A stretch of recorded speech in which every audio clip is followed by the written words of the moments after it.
Good morning, and welcome to my presentation. First, let me say I am very happy to be here today and have the opportunity to present my work, titled Quer N0 Stroke, for monitoring stroke patients' healthcare using a mobile app. Let me start by showing you a little about my background, which will be presented here. And while it is shown to you, I would like to say some important words about myself. I am a woman and mother of a little boy and a foreigner, and anyone who fits this profile knows about the challenges of being one. The research I will introduce to you today is part of a larger project, which is my thesis project. It is named MIE AVC. Its objective is to evaluate a patient's journey who has suffered a stroke, focusing on promoting health and prevention considering health information system interoperability and process mining, and data science. This work was possible because of a partnership between some Brazilian companies and government institutions. Strokes are the background for this research, which is the second leading cause of death worldwide, and after a stroke, patients continue with a broad range of impairments, such as weakness, sensory loss, immobility, and others. In Brazil, stroke patients are cared for in several healthcare institutions like primary healthcare units, outpatient facilities, and hospitals after hospital discharge. And due to communication challenges among these services, the risk of care gaps during treatment and rehabilitation increases. Therefore, it is essential to monitor the stroke patient's journey during their rehabilitation phase. Joinville is the department that currently follows up on stroke patients in Joinville, Brazil. The Joinville team monitors stroke patients for 5 years after the first stroke symptoms by phone calls. Those calls occur after 30 days, 90 days, and then annually from 1 year until 5 years after the stroke occurs. The monitors call them and ask predefined questions. In the last decade, mobile healthcare technologies were launched as a promising pathway for improving physician-patient communication, and based on this context, the Quer mobile app is a software program developed by the Univision company. And the Quer app makes it possible to customize clinical information and keep it updated. It is explicitly collected based on health context. It is also prepared to actively participate in healthcare monitoring. Due to its characteristics, Quer mobile app can be adapted to monitor stroke patients and aid in preventing subsequent strokes. Therefore, the objective of this study was to implement the Quer app for monitoring stroke patients after their hospital discharge. The Brazilian Ethics Committee approved this research. It is applied research based on exploratory objectives and prospective data, and it's taken place in stroke unit at São José Municipal Hospital in Joinville, Brazil. The subjects of this research are patients who suffered a stroke from July 2021 to August 2022, totalizing 218 patients. And first, there was a partnership set up between the Stroke Brazilian Association, PUCPR University, Joinville City Hall, Joinville, and Univision.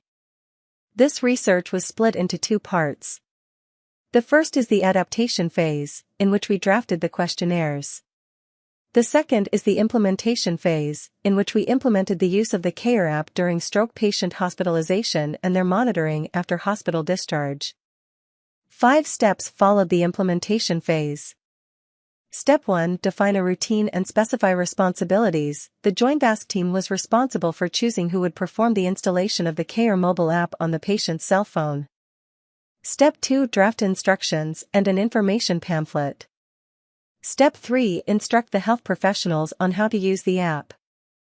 Step 4: inform the patients or their relatives about the app, and Step 5: provide support and follow-up with patients via the app admin portal.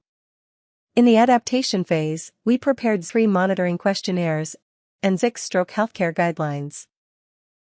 You can see them on the slides.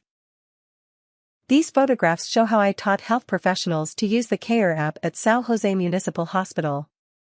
Here is the routine we defined, as well as the specified responsibilities. First, Vivian identifies hospitalized stroke patients and fills out the initial control data forms. Next, Ivonne registers patients' data into the Quer app admin system and fills out the information pamphlet. Then, after the 3rd day of hospital admission, when the patient is in the integral stroke unit after acute stroke care, they offer the use of the app and explain to the patient or their relatives how to use it. Finally, the questionnaires, guidance, and other information are sent to the patient via the app, and the Joinville team can monitor and follow up on the patients. In this slide, I present some functions of the Quer app. For example, a health profile is where patients can input information about their life habits, weight, height, body mass index, disease history, exams, surgeries, and allergies. Chat is where the patient can communicate with health professionals. Medications are where patients can input their medicines, and when it is time to take drugs, the app will remind them to do that. The main menu exhibits the stroke healthcare guidance and the questionnaires sent by the Joinville team. And here, I show an example of how health professionals can analyze replies to a questionnaire, and it is possible to examine each answer by the answer or an overall analysis by looking at the chart. The questionnaire introduction to using the QUER mobile app collected data from 42 patients. Among these patients, 72% had a stroke in their family history, 86% were hypertensive, 28% were diabetic, 28% had dyslipidemia, and 18% had heart disease. Internet access, deficiencies in understanding and employing technology, loss and/or stolen cell phones after hospital discharge were some of the challenges, limitations, difficulty in answering the questionnaires, and non-compliance to treatment. Thus, one limitation of this study is that the researchers still need to address these issues. Finally, we conclude that the QUER app proved to be capable of providing some benefits in this study, such as aiding in the adequate use of medication at the prescribed schedules for the patients, facilitating communication with the health professional through the chat, providing stroke healthcare guidance, and automating data collection through questionnaires. Although this app can partially substitute the healthcare data collection process after a stroke, there are still some challenges due to the unavailability of internet access to cell phones and non-adherence to using the app. Here are the references, and over there are my contact data.